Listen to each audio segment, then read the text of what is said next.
All right, so great. We are on air. Okay, where's Brian? Brian, he is getting ready. He'll be here in a second. Background. You want to shut it here and put it all the way up? Yeah, put all the way up. I mean, the backdrop looks like shit right now. We gotta do some stuff like that. Right. That's what I'm saying. Let's put this here. Tim, how you doing, young man? Brian, good morning. I hope you had a great trip.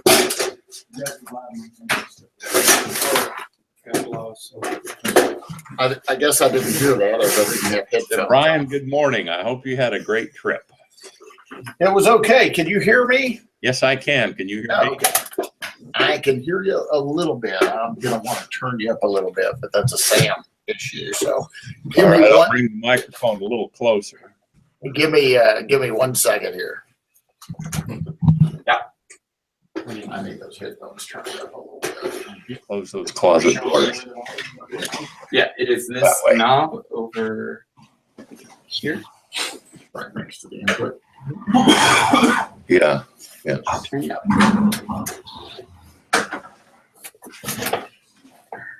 Thank you, son. Can you change the contrast on the camera? I just don't worry about it yet. We just gotta get going. I mean, I can do this. I have to have these on here, I guess, huh? Yep. Tim, are you there? Yes, sir, right here. Oh, I got you now. You cranked you a little bit too high there, so let me, It's this one right here. okay. Now it should be lower. Okay. Now we'll Give me a test 1, 2, Tim. Test 1, 2. Brian, good Thursday, good Wednesday, whatever day it is. Good morning to you. I It's guess hard. it's Wednesday, isn't it? Or Thursday, isn't it? It's hard to keep up when you're a practicing appraiser or anything in this crazy business. Amen. So Amen. I think my guys are running around. We've got a couple of minutes before start time. I don't know if others are joining in or not, but if they're not, they will be in just a second. So if I could get Ben or Sam back in here for just a quick second, please.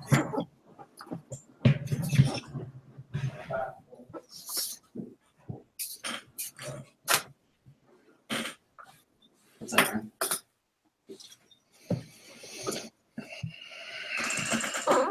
Don't do That one. that. Yeah, need microphone. And which button is it? This one.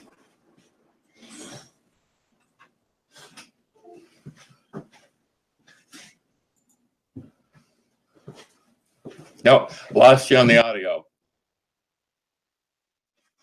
Yeah, Tim, There they we go. muted themselves. They're fixing something. They muted their microphone. That's why you can't hear them. Okay. Be back in just a sec. I will try. Bye, Jay.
All right, Tim, I'm back. Can you hear me okay?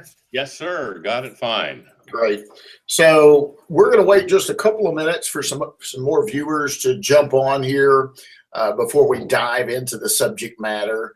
We've got some folks coming in second by second. How's the weather down there in Florida right now? Well, it's pretty much as it always is, Brian. Lovely. And way too much sunshine. We need a little rain, but it's great. You know, up in when I was up in Nashville 2 weeks ago, weather was perfect. Cool in the morning, warm in the afternoon. Lovely. Great. Right, right. I don't think too many of our viewers are going to feel really sympathetic for you since it's a beautiful sunny day there in Florida, but I don't know, maybe one or two might. So just tell us what's going on in your world right now. I know you're a certified general appraiser. Just tell us what's going on with you. Well, I'm getting ready to go to Dallas next week, and I'll be teaching 15-hour USPAP to some personal property appraisers. And that's always interesting because they don't have state certification, as do we. And as a result, their lives are a whole lot easier than ours when it comes to USPAP compliance, because they rarely get reviewed, and then it's by the bank. And the bank says, well, this particular group is a bunch of airplane appraisers. And the bank, of course, said, just like they say as well, it's not high enough. Well, of course, okay, who's to decide whether it's high enough? You or me? I'm the appraiser. So it's, you know, even though they're personal property appraisers, they have the same challenges and the same interesting lives that we do. Well, they just have a lot more. Yeah, that's very interesting. So you said personal property appraisers, and then you mentioned airplanes or jets. Is that the airplanes, jets, and helicopters? Yeah. Very interesting. Very interesting. So if any of our viewers need some information relative to aviation valuation, get in touch with Tim. Before we go much further, Tim, and I will remind us to do this at the end of the broadcast, can you go ahead and let everyone know how they can get a hold of you? And you don't have to worry, we're not going to have 1,000 people on here. We may just have a little over 100. But if you don't mind, go ahead and share. If someone wants to reach out, say they have someone that wants to appraise a jet, you might be the man that they call for guidance on how to refer that to one of your students. Right, and I'll be happy to do that, Brian. My phone number is area code 561-635-5265, and my email address is maitca@bellsouth.net, and I'll be happy to chat with anybody listening in today on just about any topic. Hell, we can talk about barbecuing, we can talk about USPAP, we can talk about trivia, we can talk about history. We'll talk about anything they want to. Very good. Well, we appreciate you being gracious enough, number one, to be here today, Tim, and also that invite to allow the users to reach out to you personally. That means a lot to me, and I know it does to our viewers as well. So we're going to wait just about another minute before we actually dive into the subject matter. Anything else going on in your world you want to share with us right now? I know you said you'd be at Dallas teaching a 15-hour USPAP. What else you got on the calendar up and coming? Well, I've been working on solving the problem of world hunger, but it's proving a little more daunting than I thought it would be. Yeah. Actually, Brian, I've been doing a lot of research into what constitutes a misleading appraisal. And I was hoping to get a few minutes afterwards to talk to you about that. Okay, sure, I'd be happy to do that.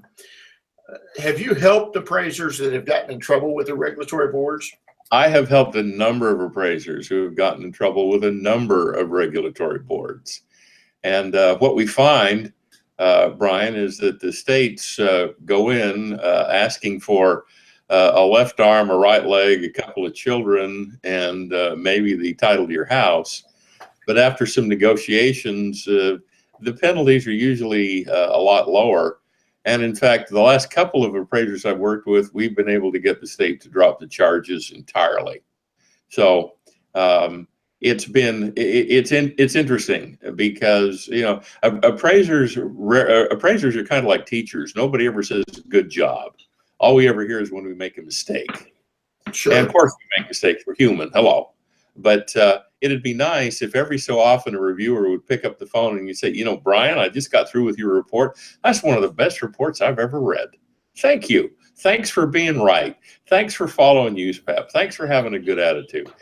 And somehow my screen just went blank. All right, we'll yell at Ben. I've still got you, and I've certainly got you on the audio, Tim. So don't let that. Right now, tell Ben or Ben or Sam that I'm looking at my Google email account. Okay. His screen went blank? Can you give him a call real quick? Or We can see him though. I understand that. All right, Tim. Somebody's going to reach out to you, but again, don't fear. We can see you, which is the most important thing. And we can hear you. So that may be the worst thing possible, but okay. so I apologize if you can't see us, but again, importantly, we can see you. Okay, I'm going to pick up the phone and talk to Ben. Hi, Ben. All right. All right.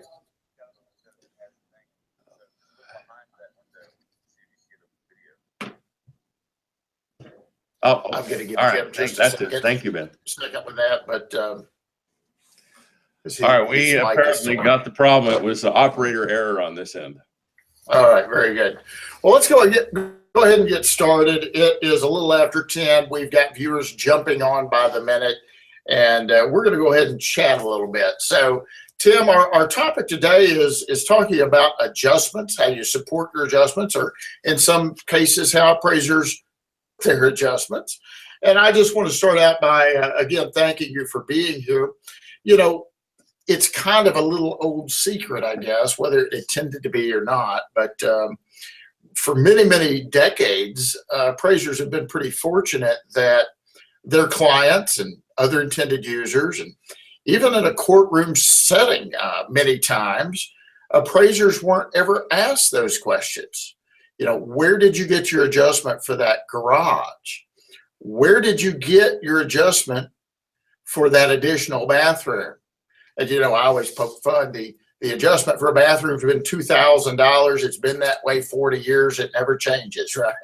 So for the first time in the history of me appraising anyway, over the last several years, and I think it might have been a catalyst of Fannie Mae Collateral Underwriter, that now folks are looking in and digging a little deeper and questioning, believe it or not, the expert. Where did you get that adjustment? And we've heard for many years now, well, that's just my opinion. And we respond by, well, of course it's your opinion. We know it's your opinion. The real critical question is, what support do you have of that opinion? Years of experience just doesn't cut it anymore. I always say, if you've been doing something wrong for many, many years, if you've been following the wrong avenue for 40 years, you'd just be really, really good at doing something wrong. So, Tim, do you hear that a lot in your travels and your lectures and in the defense of appraisers when you work for them as a consultant?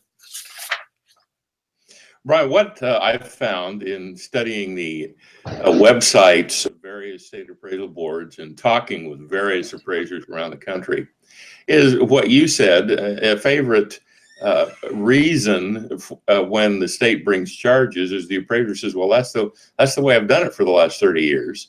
And actually, that's a very, well, let's just say that's not the excuse to use, because what you're saying to the appraisal board was, I've been doing it wrong for the last 30 years. And that's probably a defense that you want to avoid. So when appraisers are in the position to need to make an adjustment, the adjustment must come out of the market. Now, there are many ways to extract it, and we'll cover some of those as we chat throughout the hour. But the point is, the adjustment must come from the market, not from atmospheric extraction, or the guy in the next cubicle, or the file you keep underneath your pencil organizer in your drawer. The adjustment has got to come from the market. And you've got to be able to demonstrate what it is you did or didn't do in order to extract that adjustment from the market. And from a standpoint of our adjustment being our opinion, yes, it is our opinion. But the point is, an opinion poorly formed is an opinion wrong. And we want our opinions to be correct. Sure. So let me just share with you and our viewers something that I just received via an email, okay? And so this is multiple pages long. A banker friend of mine sent this over, and he said, man, they're just tearing us up with this information with appraisers. And he said, I know most of my appraisers on my panel are good appraisers. They're trying to do the right thing, but I'm just going to share a couple of these things with you. And most of these are directly from kickouts from Freddie Mac. Okay, so bear with me. Let me just read a couple of these for our viewers. Appraisal quality risk is assessed at a very high risk of appraisal. The report contains significant net, gross, or line item adjustments. Please verify that the report contains comparable sales that are the most representative of the subject and that the adjustments are market-based and supported. Here's another one. Please confirm the GLA adjustments are market-based and adequately supported. Here's another one. Warning, under or over evaluation, or valuation, excuse me. Here's another one. Please confirm that the GLA adjustments are market-based and adequately supported. Adequately supported. I mean, I've got page after page after page. Warning, please ensure the analysis and conclusions are supported within the appraisal, and the appraisal meets Freddie Mac requirements. These are all various warnings directly from Fannie Mae, and I've got pages and pages of different appraisals that are being kicked out with these inquiries. So you rest assured that clients and users of appraisal services are asking these tough questions now. They're asking the tough questions, Brian, because in many cases, obviously you're holding a handful of them. In many cases, appraisers are not providing answers to the client's questions. They're providing numbers, they're providing data, but they're not interpreting the data in order to provide information. They're not interpreting the data in order to provide answers to the appraiser, to the client's questions. So when we say the adjustment for square footage is $45 a square foot, okay, it very well may be. But the point is, what are the processes through which the appraiser went in order to obtain that number? If the appraiser cannot document the $45 a square foot by some reasonable and accepted method, then it's not market oriented, it's not market extracted, and therefore from a standpoint of Fannie Mae or Freddie Mac, they're going to consider it wrong. And the problem that we run into is as soon as somebody starts saying, well, the appraiser made an adjustment that certainly looks reasonable, but then didn't prove it or didn't support it, then the appraiser is skating along the line between just an appraisal that is not as good as it should be or could be, and an appraisal that is misleading. And obviously we want to avoid a misleading appraisal report, because that opens us up to state charges. Right. So what I want to do is if Ben is out there or Sam is out there and they could put a little slide that I have, put that up on the screen for everyone to see. You know, one of the things that I speak up freely, and there it is, but they need to enlarge that for me. Go ahead and cover me up if you can, Sam or Ben. So what I've got that's coming up on the screen, if it's not already, is a list of some recognized techniques, okay? And so when we talk about how did you get your number or how did you get that adjustment, we want to talk about recognized techniques. You know, we all have opinions. Appraisers, for crying out loud, that's what we do. We develop opinions, whether it be an opinion of the value, whether it be an opinion of the highest and best use of subject property, whether it be an opinion of exposure type or marketing type. These are all opinions, but you've got to have some basis for how you develop that opinion, because we're looking at whether or not these opinions are credible. So we've got a little chart. Ben, I don't know if that's up high enough. Tim, can you see that?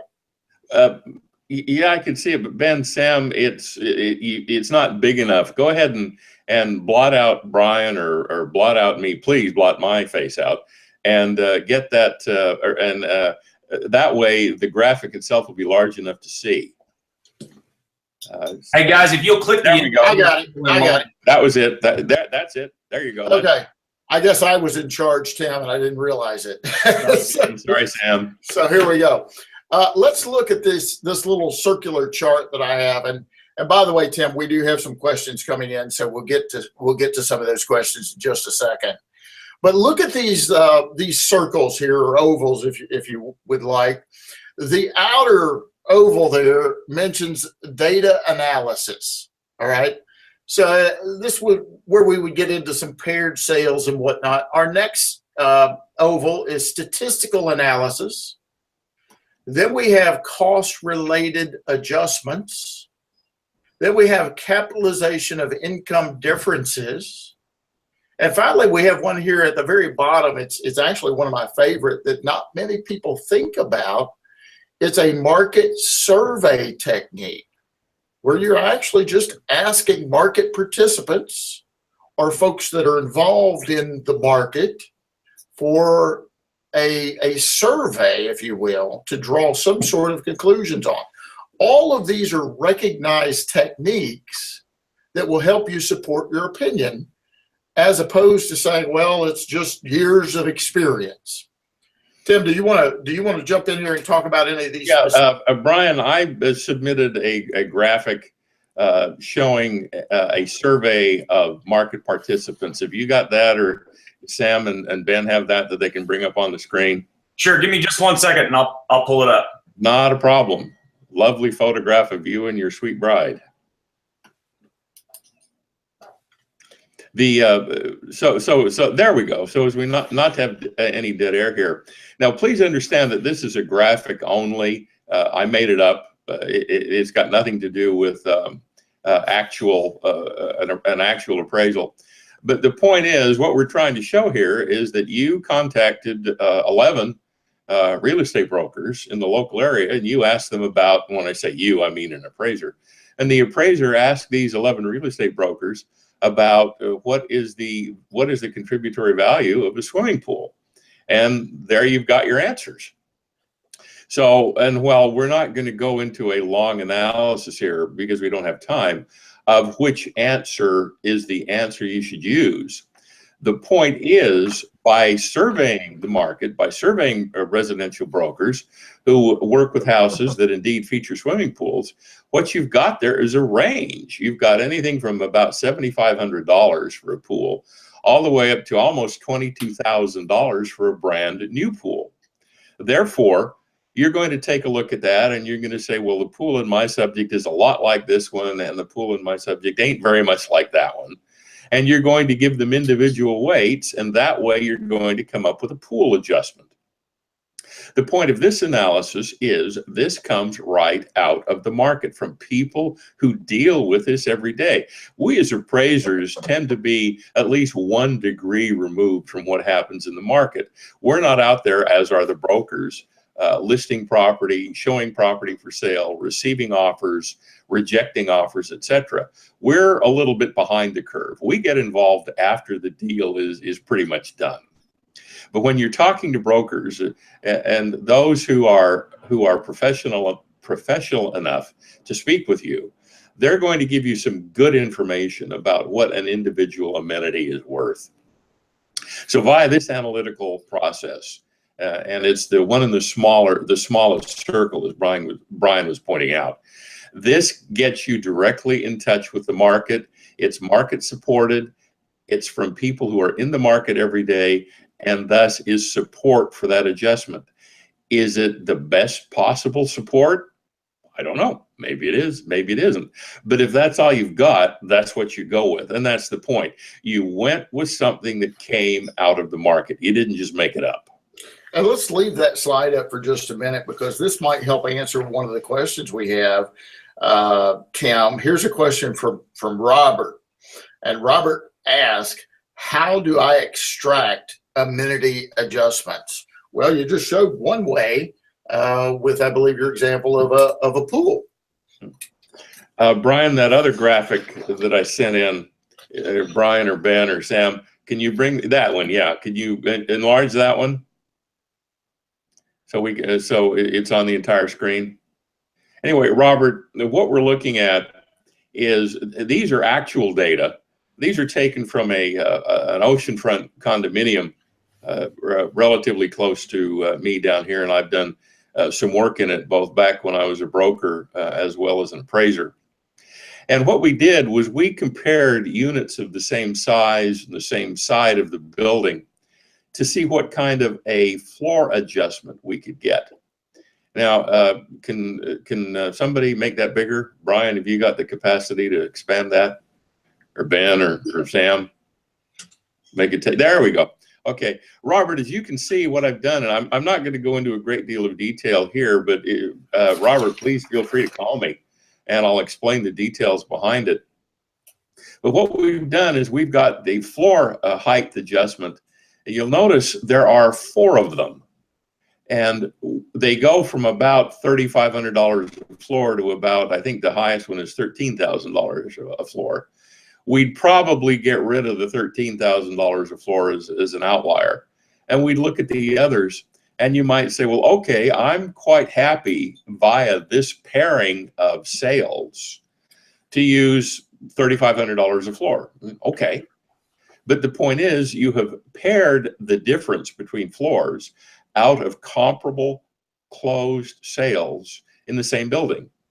And it's clear that as floor height goes up, so does the sales price. Now, in a more sophisticated statistical analysis, which was also one of the circles that Brian presented earlier, we show that as floor height increases, so does sales price up to a point. At which point then that curve tends to drop off. And what that means is people are willing to pay a premium to live on higher floors up to a certain floor, and then it just gets too high. Some people don't like heights. You lose perspective from the view, so that premium drops off. The chart that is available, the chart you can see on your screen, does not take into account that curve. However, it does clearly point out that as floor height increases, so does sales price. And you could use that to make your adjustments. So paired sales analysis, while not the best way to come up with an adjustment, is certainly a viable way to come up with an adjustment, and one that state appraisal boards recognize. And I want to just jump in there real quick and remind our viewers that this is an example, and it's certainly not indicative of all locations or all assignments with various floor heights. For instance, if you're in a 2-story building or a 3-story apartment complex and there's no elevators and there's no view that's any better from the 2nd floor or 3rd floor, walking up a set of stairs may result in a discount as opposed to a premium. And walking up 2 flights of stairs may result in even a higher discount. So you've got to analyze that market. I'm assuming, excuse me, I'm assuming in this example, Tim, there is a premium because we've got a pretty view or something that we're looking at. Is that fair to say? Yeah, that's an oceanfront condominium building. Okay, so I want to be high enough to see that ocean as well. But as Tim mentioned earlier, at some point in time, there's increasing and decreasing returns. You hit that plateau and it stops at some point in time. I also want to just remind appraisers that events that can occur at a second's notice can have a tremendous impact. Economic conditions external to the subject property. If you remember back, unfortunately with 9/11, when those planes crashed in and the buildings fell down, you know, what happened to the availability of apartments or office space in those areas? You would think that there would be a shortage because so many offices were destroyed.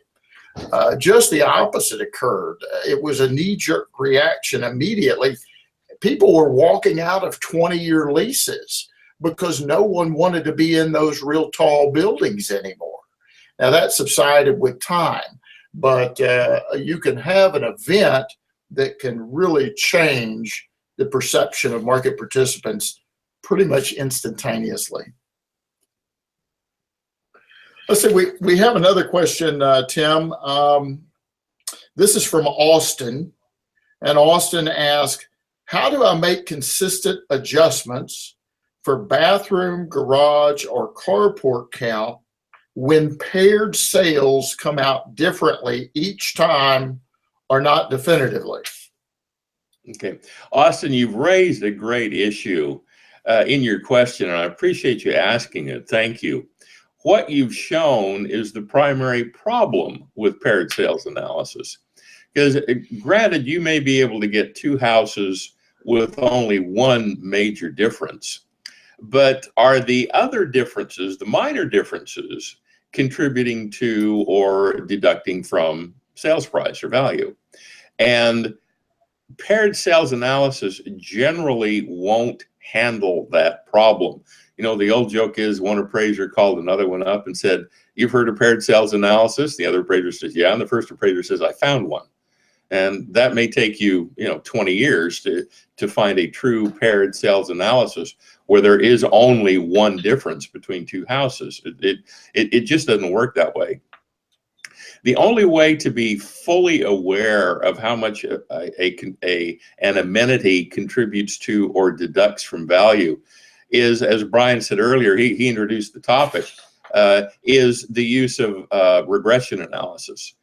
That assumes you have enough data to make that analysis reliable and viable, which is, quite frankly, not always possible. But if you do have enough data, and there are ways to get it, and again, Austin, if you want to call me privately, I'll explain it to you. There are ways to get enough data. You can isolate individual bathroom adjustments, garage adjustments, square footage adjustments, etc. And you can do so very accurately, although admittedly it is within a range. There is no such thing as a consistent bathroom adjustment because, let's face it, in incredibly hot markets, people might be willing to buy a one-bedroom house because they need or want to be in a particular area. Whereas when that market slows down, all of a sudden one bathroom houses are not that terribly popular. So there is not a consistency among adjustments simply because markets change over time. Yeah, and Tim, you mentioned regression. So let's talk about that for just a second, okay? We've got some more questions coming in too. Regression is considered a dirty little word by many folks, all right? So I want to talk about that for just a second. And I want appraisers to just keep an open mind, okay? Just keep an open mind for a second. You know, we as human beings, and in particular of appraisers, we tend to resist things. We're in that comfort zone, if you want. And my students, many times I'll say, have you ever met someone that's been married 40 years and they absolutely hate each other? or you bump into someone that has worked the same job for 30 years and you say, man, you must really like your job. You've been there for 30 years. And they say, oh no, I've hated the last 29 years. And you typically say, well, why are you still there? Why don't you get a new job? Well, it's a job, right? So we as human beings resist change. And that's evident by when the 1004 MC form came out, the appraisers thought the sky was falling. When the UAD protocol came out, we thought the sky was falling. When the new form came out, it's not so new anymore, but when the new 1004 form came out in 2005, appraisers tend to have a panic attack, okay? So what I want to do is just briefly let you kind of give an overview of what regression is. I want appraisers to keep an open mind. For crying out loud, you do not type your appraisal reports on a typewriter anymore. Why not? Because it doesn't make sense. You do not use 35 millimeter film and take a picture. I've got one right here. You don't take a picture the old way and then take your film out and rush it over to the photo lab, the 1 hour photo develop, and wait 2 hours. It doesn't make sense. Digital cameras make more sense. Well, regression is nothing more than a tool. It's an analytical tool, all right? And so what I challenge appraisers to do before you throw it on the ground and step on it and say, this is horrible, I'm never going to use it, you first have to make that informed decision. Do what your parents and grandparents taught you when you sat at that dinner table. Just try these vegetables. Just try it. You might like it. So Tim, if you could give us just a real brief overview of, number one, what is regression, and is it something that you think could be useful for the practicing appraiser out there? Brian, a lot of appraisers look at regression analysis with the same love and kindness as with which they would contemplate a cockroach on an ice cream cone. So what we've got to do is remember, a lot of appraisers say, well, I'm not going to use an AVM. Well, good, don't, because that's not what regression analysis is. And the big difference between regression analysis and an AVM is the AVM sucks the data out of whatever system it has. Analysis, you tell the program what to analyze. Now, Brian, you're a USPAP instructor. I'm a USPAP instructor. And we get up and in front of our students, and we talk about Standard Rule 1-4.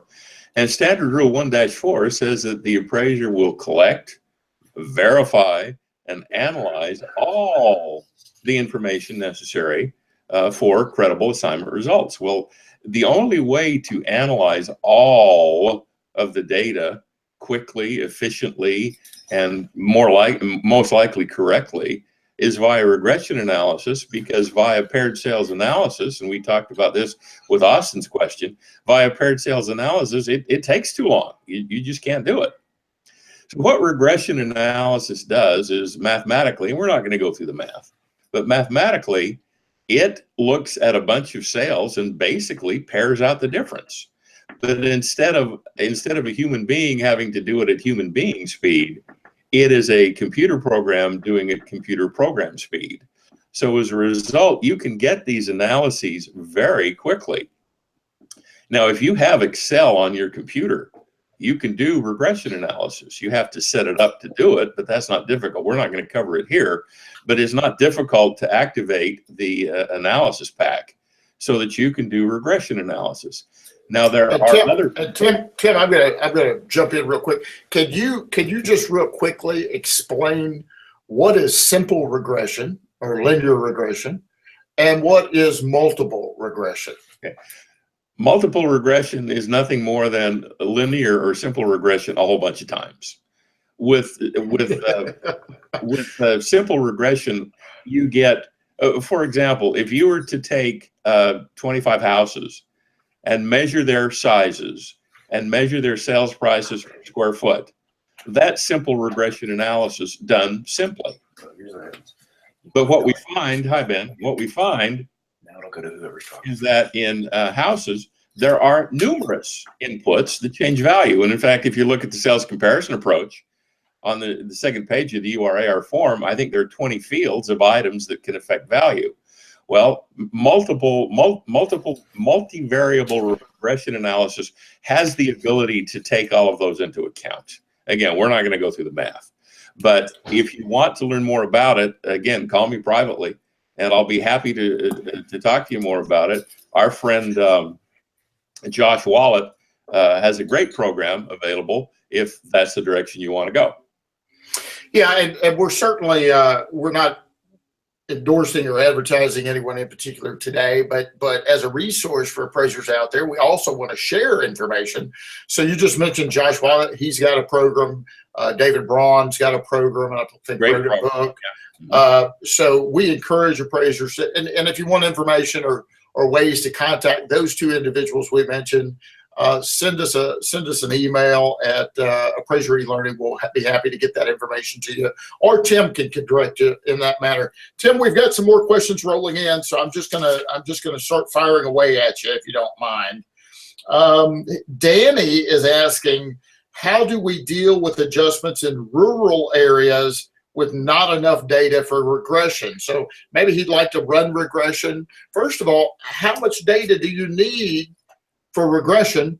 And then if you could answer Danny's question, how do we deal with adjustments in a rural area when there's not enough samples of data for regression? Okay. Danny, thank you. That's a great question. What you need to have enough data to use regression analysis is what's called a statistically significant sample. And usually that's considered a minimum of 30 sales.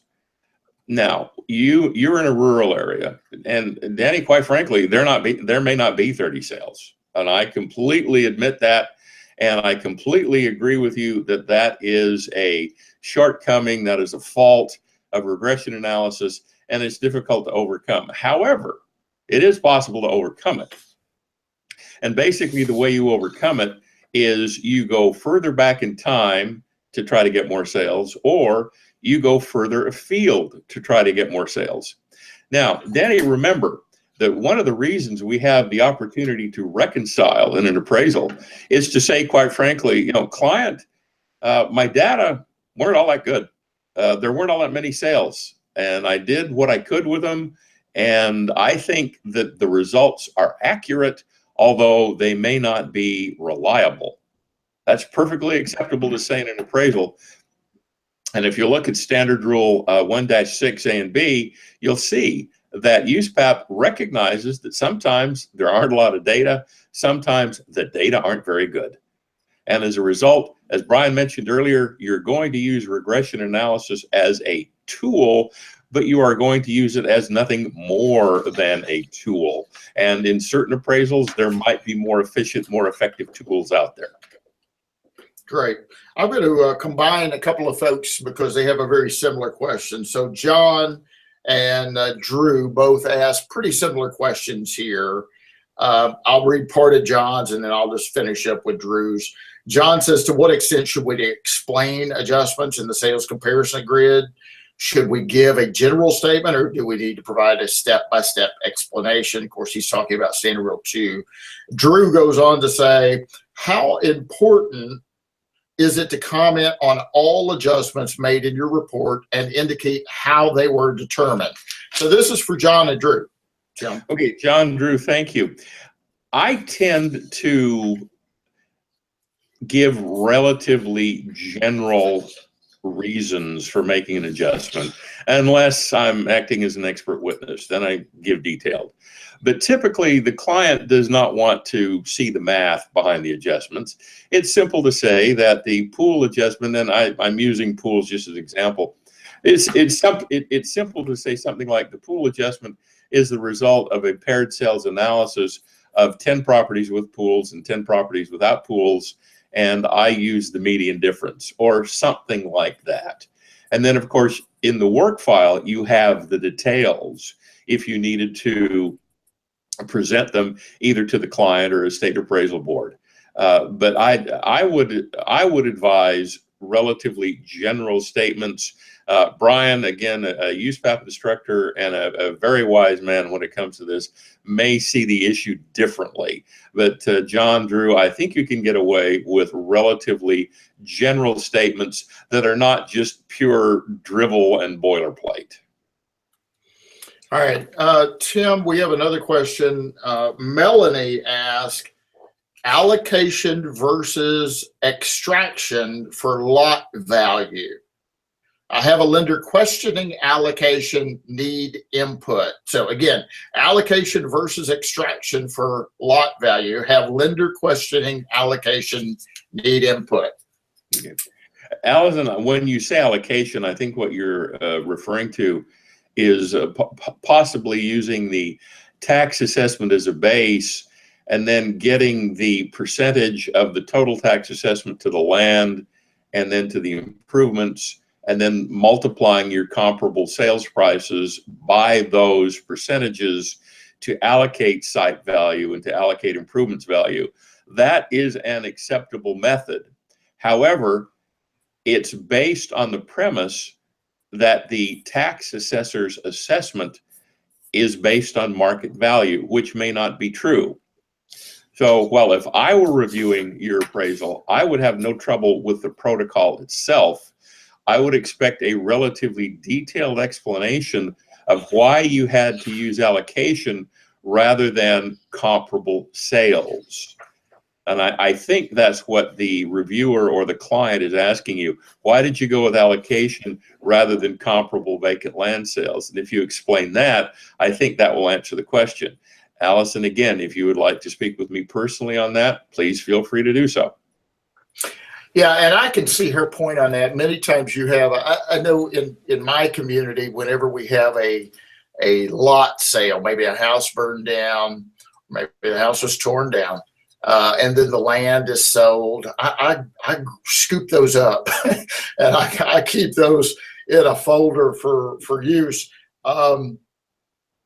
Downtown area, or if you're in the city and it's relatively built up, there might not be any lot sales. So you're faced with using one of these other techniques. There's 6 different methods for supporting your opinion of land value. I always say pick one or pick more than one.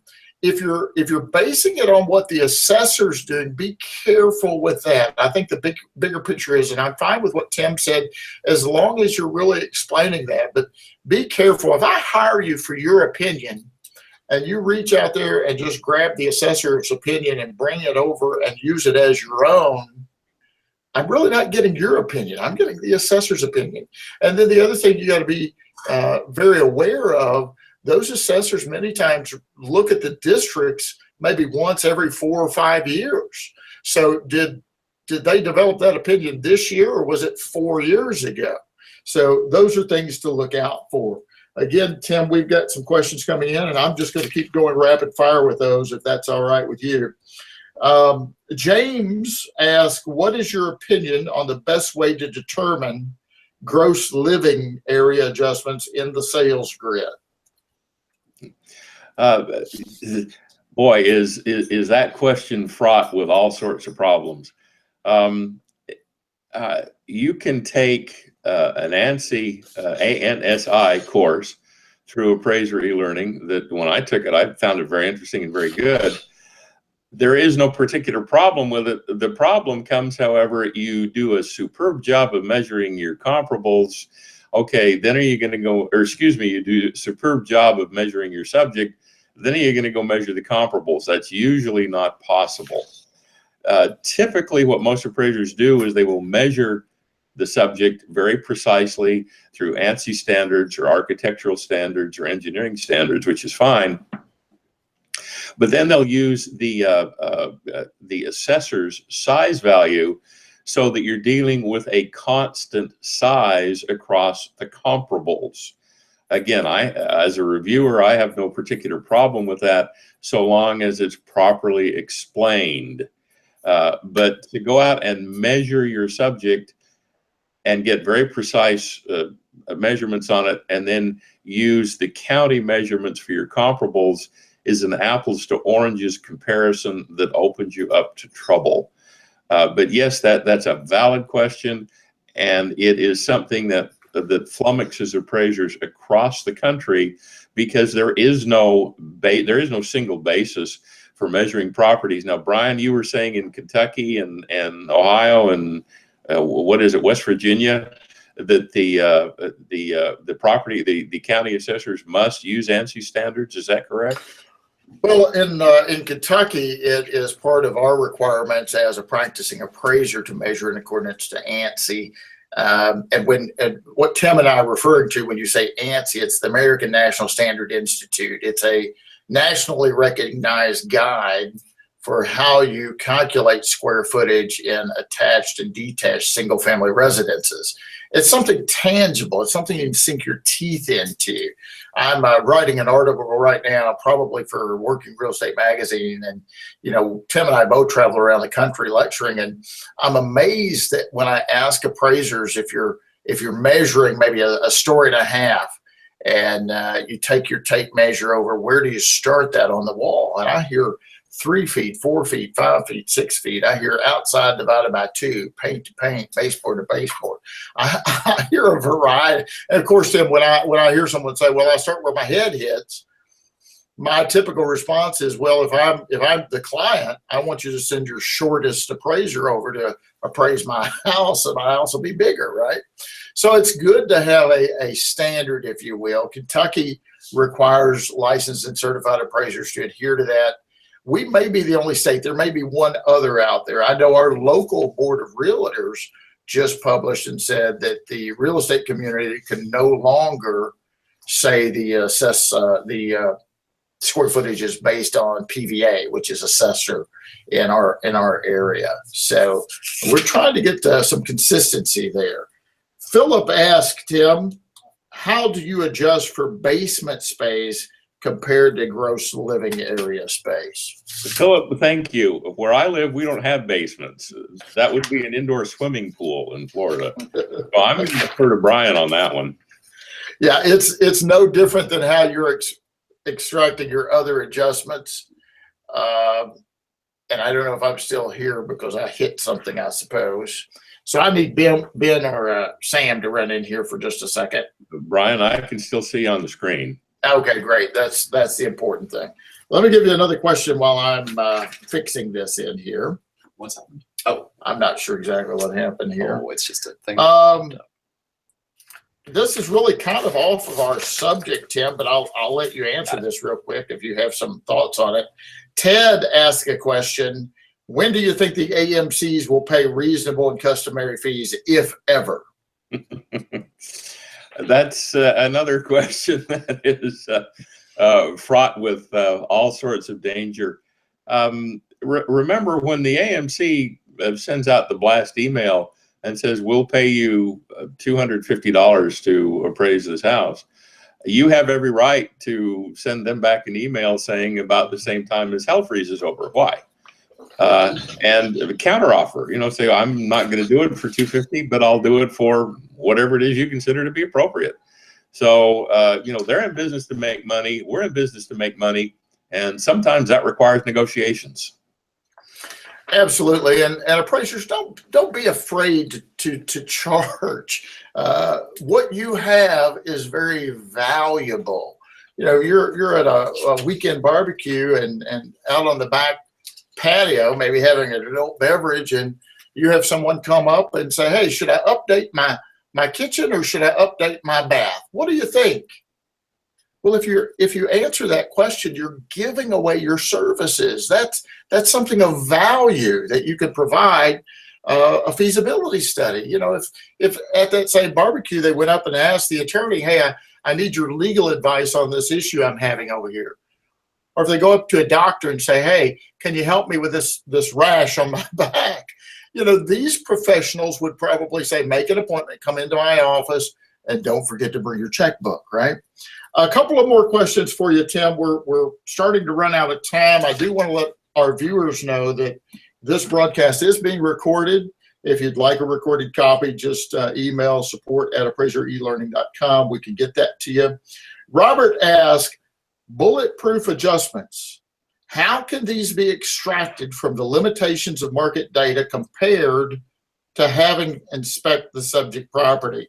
And before I have Tim answer that, I'll just say, you know, I don't know that there is anything called a bulletproof adjustment. It's an adjustment extracted or based or formulated on a recognized technique in appraisal literature, and it is based on your opinion of what that should be. Tim, go ahead.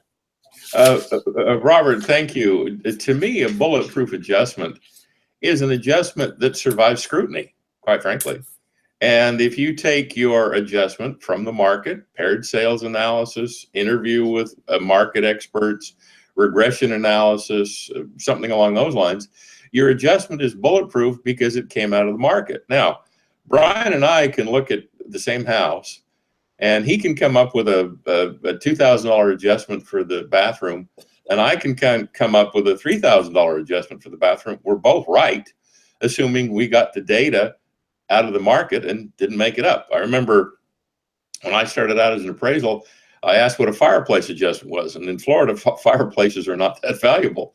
And somebody in another cubicle stood up and said $1,500.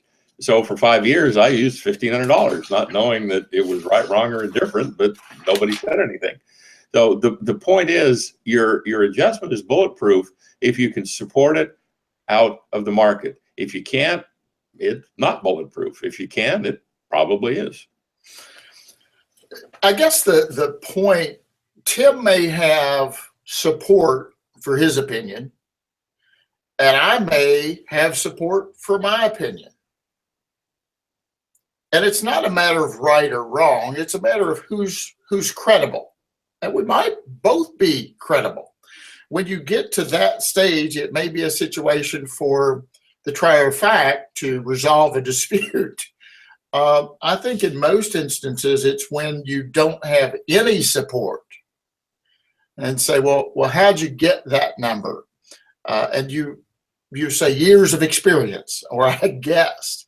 And if we have a few minutes, I might bring a little slideshow up to show how I extract a number, and we'll talk about that. Before I do that, let's get Shara's question.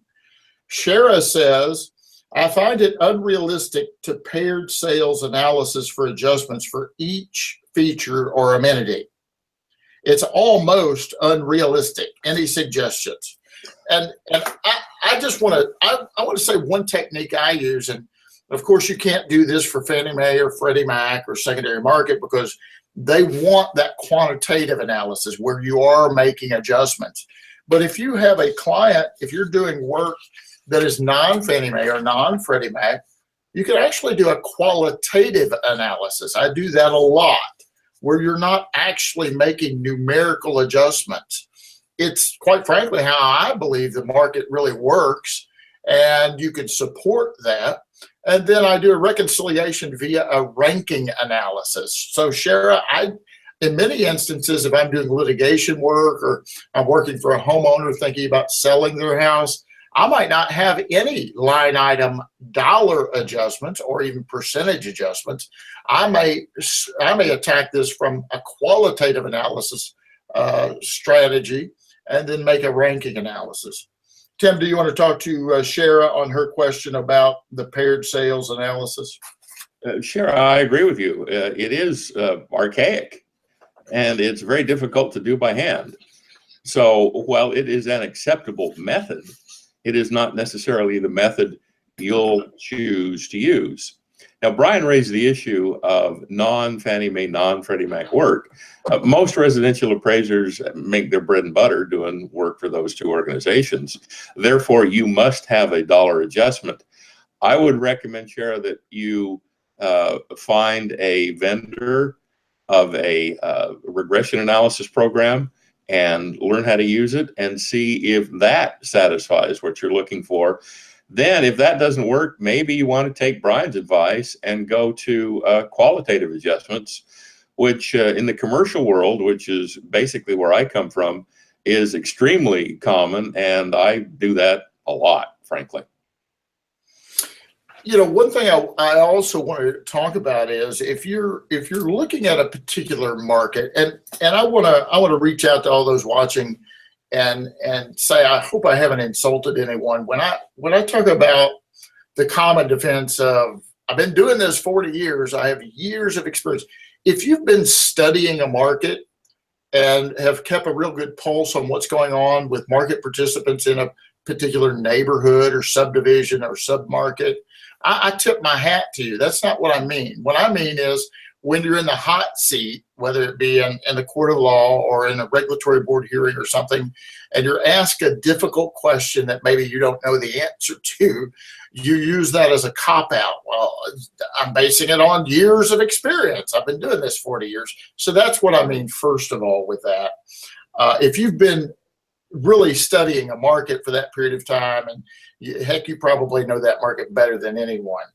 I was going to pull up a slide. If Ben or Sam has that available, we'll do that. If not, we'll do it another time.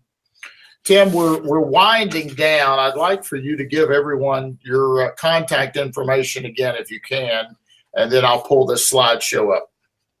Surely, Brian. My phone number is area code 561-635-5265. And my email address is maitca@bellsouth.net. And please feel free to contact me, and I will return your call anywhere from immediately to within 24 hours. All right, great. I'm going to try to pull this up if I can. Tim, you tell me when you can see that on this. Brian can't see it yet. I'm trying. What about that one? Nope, not yet. We can see that there is a slide, but it's not full screen yet. Okay, well, I'm working on it. Just all you do is click. So I want to play it if we can.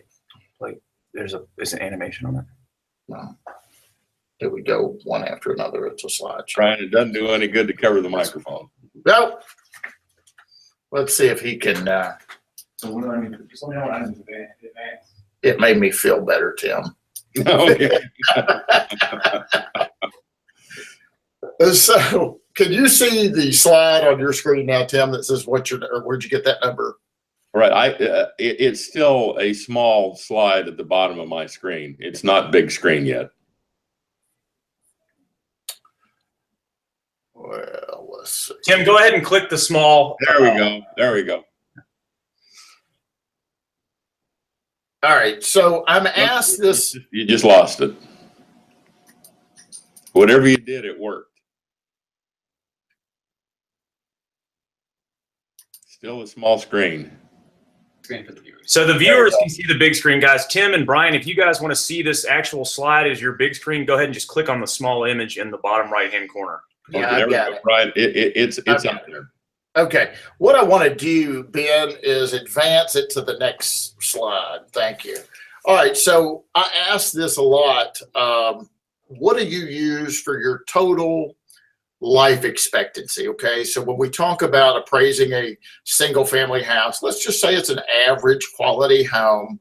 What number do you use? And as you can see on that screen, I get a variety of answers. Okay. 45, 50, 100, 90, 60. And then when I ask, more importantly, it's not really what your number is. It's where did you get your number? Go ahead and advance, Ben. I get a variety of answers. Here's some of the most common responses from appraisers around the country. Well, I got it from my supervisor. Well, great. Where'd he get it? Well, he got it from his supervisor. Great. Where'd he get it? I don't know. We can't ask him. He's dead. Right? I guessed. I plucked it from the air. It's what my peers are doing. It's just my opinion. Well, what are you basing your opinion? And of course, the common answer to that is years of experience. So go down to the next slide, Ben, and I'm going to show the viewers, Tim, why this is so important. Standard 1-3 of Uniform Standards, the comment sections, and by the way, are the comments to the standards binding? Yes, they are. So look at line item 554 in Standard Rule 1-3. It says an appraiser must avoid making an unsupported assumption or premise about market area trends, effective age, and remaining life. Well, it doesn't say total life, but it does say remaining life. So don't you have to know total life in order to get your remaining life? And the answer to that question is yes. Go to the next slide there. The next slide talks about what depreciation is. And I hate the first part of that, but that's for another time, another discussion. But the second part, I love it. The difference between the reproduction or replacement cost of an improvement on the effective date of the appraisal and the market value on the same day. So I take that to mean it's the difference between the cost and the value on the same day. Go ahead, Ben, advance, make one more. Here's another definition I like, and you can see this is from a pretty old publication, 1924, Frederick Morrison Babcock, The Appraisal of Real Estate. Mr. Babcock says accrued depreciation is the difference between cost of reproducing the building new and its present day value. So again, we look at the difference between cost and value on the same day. So go ahead, Ben, hit me with another slide. We have an example, and I believe Tim said earlier in statistics, it's good to analyze, what'd you say, Tim, about 30 as a sample? That's considered pretty much the minimum to be a statistically significant sample. All right, great. So we're going to suggest to our viewers you do this 30, 40, 50 times, not just one sale as I've demonstrated here today. I'm just showing you the math, okay? So if you take the sale price of a comp, $125,000, and we take away the land value. Now, in that $25,000, that's going to include also depreciated site improvements. So if you want to break that out further, you could say the lot value is worth 20 and the depreciated site improvements are worth 5. And some viewers may say, well, Brian, where do you get that number? Wherever you get it now. So you're taking the sale price of $125,000 less the land value of 20 and the depreciated site improvements of 5, and that gives you $100,000, which is attributable to what? It's attributable to the implied value of the improvement only. Well, on a couple of slides before, we found out that depreciation, by textbook definition, is defined as the difference between cost and value on the same day. So if we know the implied value of the improvement's 100 and we're seeking depreciation, the missing link is what is the cost new? And in this example, we're going to say the cost new to build the house is $115,000. So if we take the cost new of $115,000 less the implied value of the improvement of 100, that gives us total accrued depreciation of $15,000. Now, in our example here, we have a house that's 7 years old. Our effective age is the same as the chronological age. What we're trying to do is figure out what the annual rate of depreciation is. So we take the total depreciation of $15,000 divided by the age or effective age of 7. It gives us an annual rate of depreciation. The improvement is wasting away to the tune of $2,143 per annum. We take our cost new of $115,000 divided by the annual rate of depreciation of $2,143, and it gives us a life expectancy on this one sale of 54 years. Now, guys, I just want to stress that everything you see on this slide right now was taken from the market. Everything you see on that slide was taken from the marketplace. Now, Tim just said we're going to do this 30 times. Are we going to get 54 30 times? Of course not. We're going to maybe get 30 different answers. Go to the next slide, Ben. What we're going to do is we're going to take the 30 times and we're going to reconcile the data set. So you can see we got numbers anywhere from 30 all the way to 100. And in statistics, it's not uncommon for statisticians and mathematicians to throw out the extremes. So that's what I did. And for a level of consistency, if I take out the extreme high, I'm going to take out the extreme low. That's just me. So in this example, I took out 35 and 100. I took out whatever that number is, 49 and 90. And it gives me a little bit tighter range. So I could use the mode, which is 55, 55, 55. I could use anywhere from 54 to 65. In fact, I could take 54 and 65 out again if I wanted to and indicate those are the extreme. I could give a range of 55 to 60.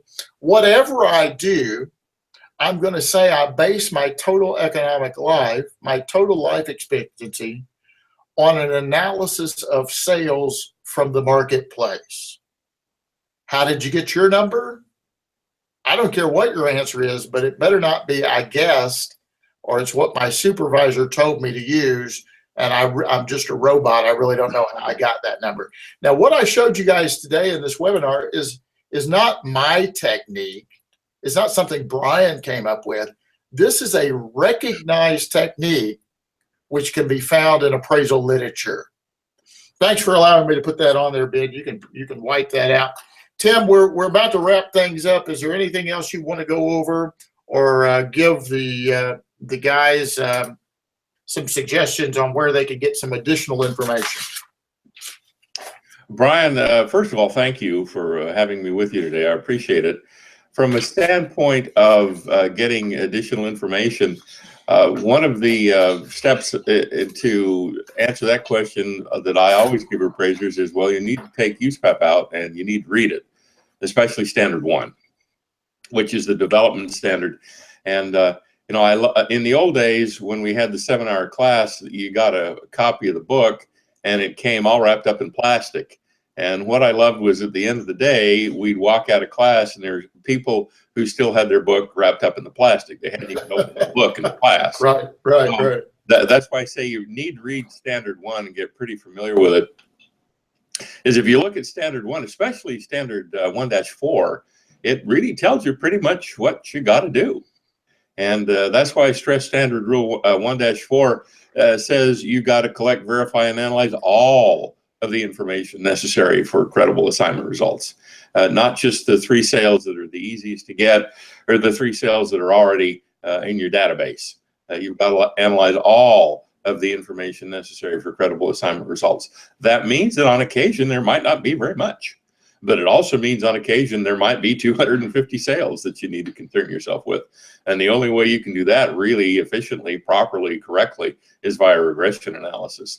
So I would also recommend that appraisers look into that. I'm not saying they got to start using it tomorrow. I'm not saying they got to spend a lot of money on programs. I am, however, recommending that they look into it deeply to see if that's something they can use as a tool and nothing more in their everyday practices. We've got Appraisal Learning has a class coming up just around the bend that Dr. Samuel Henderson wrote. And I believe, Tim, you may have a class on regression or one you've developed or some writings on that as well. One of the classes that we have on Appraisal Learning is in making adjustments, and I did use regression analysis as part of it, but merely as showing how it could be used. Sam's class is much more statistically oriented, however. Right. Well, again, we'd like to thank Mr. Tim Anderson. He's an MAI down out of Florida for being our guest today. We would love to have you back another time, Tim, on another topic. I will be seeing you down at West Palm Beach, I believe, in a few weeks. So I look forward to seeing my friend there. And so thank you once again, folks. This video has been recorded. There will be a video available. If you would like to watch it again, contact support@appraisalrelearning.com. If you have some friends you'd like to see it, contact Ben or Sam with the team. They can get it over. We may have it available on our Facebook page. You know, we're not just all about trying to sell you a class. We do hope you remember us in the future when you need your education, but we plan on bringing these free, informative webinars to you at least once a month. We're exciting. We're lining up a whole host of speakers coming on board like Tim. We'd like to have Tim back again. So until next time, thanks for watching. If you have any ideas on future topics, or if you would like to be a guest or know of a guest, please contact us and let us know. Until then, have fun out there appraising, guys. Thank you very much. Thank you, everybody.